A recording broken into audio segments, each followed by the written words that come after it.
মশা এক যন্ত্রণাদায়ক পতঙ্গের নাম। বিরক্তিকর উপদ্রবের পাশাপাশি তারা রোগ জীবাণু সংক্রমণ করে। এই মশা অনেক সময় মানুষের মৃত্যুর কারণ হতে পারে। মশার কামড়ে চিকুনগুনিয়া, ম্যালেরিয়া, ফাইলেরিয়া, ডেঙ্গু, পিৎজর, জিকা ভাইরাস প্রভৃতি মারাত্মক রোগ সংক্রমিত হয়ে থাকে। স্প্রে, কয়েল, অ্যারোসল কোনো কিছুতেই মশা তাড়ানো সহজ নয়।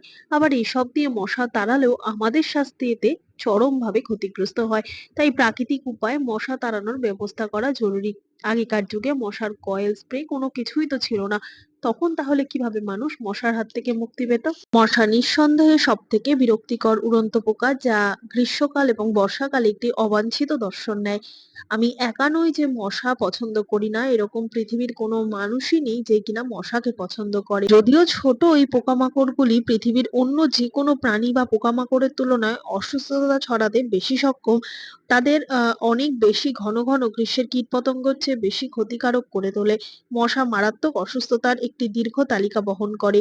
হার্টওয়ার্ম এবং চিকুনগুনিয়া, হলুদ জ্বর, এমনকি নানান রকম রোগ কিন্তু সংক্রামিত করে থাকে মশা। আবহাওয়ার এই সময় একদিকে চলছে বৃষ্টি, অন্যদিকে গরম, পাশাপাশি বেড়েছে মশার উৎপাত। মশার কামড় থেকে নানান রকম রোগ তো ছড়াচ্ছে, এজন্য সচেতনতার প্রয়োজন আরো অনেক বেশি।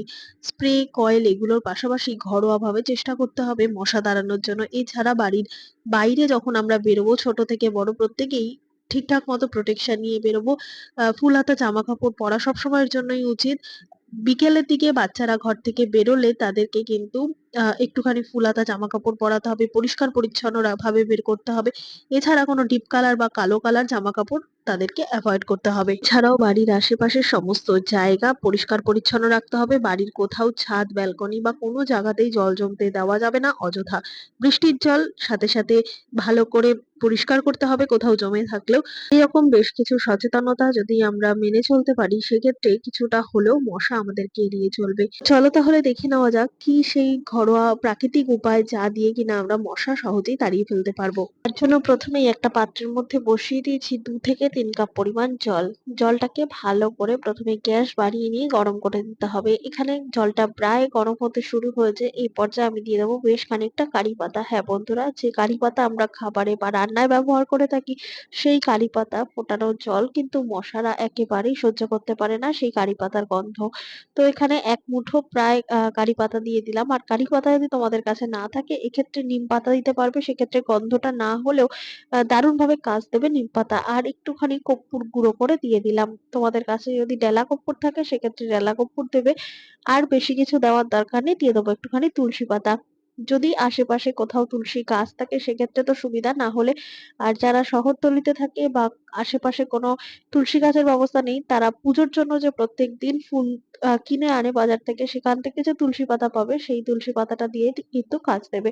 তারপর গ্যাসটা বাড়িয়ে বেশ কিছুটা সময়ের জন্য এভাবে ফুটতে দেবো। ফুটতে ফুটতে যখন দেখবো জলের কালারটা প্রায় চেঞ্জ হয়ে এসেছে, এ পর্যায়ে কিন্তু আমি গ্যাসটাকে বন্ধ করে দেবো ঠান্ডা হওয়ার জন্য। তো প্রায় খানিকটা ঠান্ডা হয়ে গেছে। এ পর্যায়ে হালকা করে আমি উপর থেকে জলটা ছেঁকে আলাদা করে নিচ্ছি। তোমরা চাইলে একটা ছাঁকনির ব্যবহার করতে পারো। যেহেতু আদার্স কিছু নেই, তাই হালকা করে জলটাকে একটুখানি এভাবে সাইড করে নিলেই কিন্তু জলটা আলাদা হয়ে যাবে পাতাগুলো থেকে। তো এখানে বেশ খানিকটা জল আমি নিয়েছি। সব জল দরকার নেই। এবার জলটাকে বেশ খানিকটা সময়ের জন্য ঠান্ডা হতে দেবো। তো জলটা বেশ খানিকটা ঠান্ডা হয়ে গেছে। এরপর আমি নিয়ে নিয়েছি এখানে যে মশার কয়েলের এই বোতলগুলো আছে না, সেই বোতলগুলো। তো এখানে কিন্তু নানান রকম কেমিক্যাল মিশিয়ে বাজার চলতি এই কয়েলগুলো পাওয়া যায়, যেগুলো কিনা আমাদের স্বাস্থ্যের বলো বা বাচ্চা যদি ঘরে ছোট থাকে সেক্ষেত্রে বলো, তাদের ভীষণই অসুবিধা হয় এর গন্ধটায়। তো বাজার থেকে কিনে না এনে যদি ঘরোয়া উপায়ে এইভাবে আমরা মশা তাড়াতে পারি, এর থেকে ভালো আর কোনো কিছুই হতে পারে না। এরপর ক্যাপটাকে লাগিয়ে দিলাম।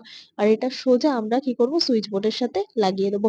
তো এইভাবে যদি আমরা আ অ্যাক্টিভ মোড বা পাওয়ার মোড, যেরকম মশা ঘরে থাকবে বা খুব বেশি মশা হলে অ্যাক্টিভ মোড দেবে। তো যেরকম যা প্রসেস আছে, তোমরা আপ অ্যান্ড ডাউন করে কমিয়ে বাড়িয়ে নিতে পারো এর ফ্লেমটাকে। তারপর যদি তোমরা ০.৫ ঘন্টা কি ১ ঘন্টার জন্য ঘরের মধ্যে জ্বালিয়ে দাও, তাহলে যদি ঘরের মধ্যে কোনো মশা থেকেও থাকে সেগুলো যেমন বাইরে বেরিয়ে যাবে। সাথে যদি ঘরে কোনো মশা নাও থাকে, সেক্ষেত্রেও যদি সকাল বিকেল একবার করে জ্বালিয়ে দাও, কোনো রকম বাইরে থেকে মশা আর ঘরের মধ্যে ঢুকতে পারবে না। তবে খেয়াল রাখতে হবে, এটা যখনই আমরা ঘরে জ্বালাবো দরজা জানালা সমস্তটা খুলে রাখতে হবে। কোন রকম ভাবে বন্ধ অবস্থাতে কিন্তু জ্বালাবো না। এছাড়াও আরো একটি পদ্ধতি রয়েছে। এখানে একটা ট্রান্সপারেন্ট কাঁচের বাটি নিয়ে নিয়েছি। তোমরা কোন রকম স্টিলের বা কোনো কিছু বাটি ব্যবহার ব্যবহার করবে না। গ্লাস হোক বা যাই ব্যবহার করো পাত্র, অবশ্যই কাঁচের নেবে। ট্রান্সপারেন্ট নিলেও চলবে। আর এর মধ্যে দিয়ে দেবো একটুখানি জল, হাফ বাটি পরিমাণ, আর একটুখানি কর্পূর। কর্পূরটাকে জলের মধ্যে ভালো মতো মিশিয়ে দেবো। মিশিয়ে দেওয়ার পর এর মধ্যে আমি দিয়ে দেবো তুলসী পাতা। তো তুলসী পাতাগুলো যেহেতু আমি ফ্রিজে রেখে স্টোর করে রাখি, সবসময়ের জন্য পাওয়া যায় না বলে, তাই একটু হালকা শুকিয়ে এসেছিল। তো কোনো অসুবিধা নেই, স্ট্রং ফ্লেভারটা থাকলেই চলবে। এখানে ৩-৪ টে তুলসী পাতা এরকম ভাবে আমি খুলে খুলে কি করব, জলের মধ্যে এভাবে দিয়ে দেবো। তো এই বাটিটাকে কিন্তু আমরা ঘরের যেকোনো কোণা-কানাচিতে রেখে দিতে পারি। কর্পূর মেশানো জলে তুলসী পাতা ভেজানো অবস্থায় একটা পাত্র যদি আমরা ঘরের যেকোনো জায়গায় রেখে দিই, তাহলে কিন্তু এর যে গন্ধ, সেই গন্ধে মশারা আর ঘরের মধ্যে আসতে পারবে না। টয়লেটের যেকোনো একটা কোণায় যদি এরকম ওয়েস্টেজ একটা পটের মধ্যে আমরা রেখে দিই বা কোনো একটা বালতির মধ্যে রেখে দিই, সেক্ষেত্রে যে টয়লেটে অনেক সময় জমা জলে মশারা থাকে, সেই সমস্ত মশা আর টয়লেটে আসবে না। এছাড়া বাড়ির বাইরের দিকের ব্যালকনি বা বড় বড় জানলার মধ্যে যদি সাইড করে এভাবে রেখে দেওয়া যায়, সেক্ষেত্রে কিন্তু বাইরে থেকে কোনো রকম মশা ঘরে আর ঢুকতে পারবে না। আর ঘরের মধ্যে কোনো রকম মশা থাকলে তারাও কিন্তু বেরিয়ে যাওয়ার জন্য আপ্রাণ চেষ্টা করবে। সাথে শুধুমাত্র ঘর না, রান্নাঘর না, সমস্ত জায়গা, বেডরুম থেকে শুরু করে খাটের নিচে, আলমারির নিচে, সোফার নিচে, দরজার পিছনে যেকোনো কোণাকানাচির জায়গায় কিন্তু এই বাটিটাকে রেখে দিলেই পরে এর যে একটা গন্ধ, সেই গন্ধটা সবসময়ের জন্য ঘরের মধ্যে ঘোরাফেরা করতে থাকবে। এই গন্ধটা মানুষের কোনো রকম ক্ষতি না করলেও মশার জন্য কিন্তু দারুণভাবে কাজে দেবে এই গন্ধ। এই বাজার থেকে কোনো রকম কেমিক্যাল বা কীটনাশক ব্যবহার না করে, টাকা পয়সা খরচা না করে ঘরোয়া উপায়ে যেভাবে মশা যদি তাড়াতে পারি, তাহলে এর থেকে কোনো কিছুই আর ভালো হয় না।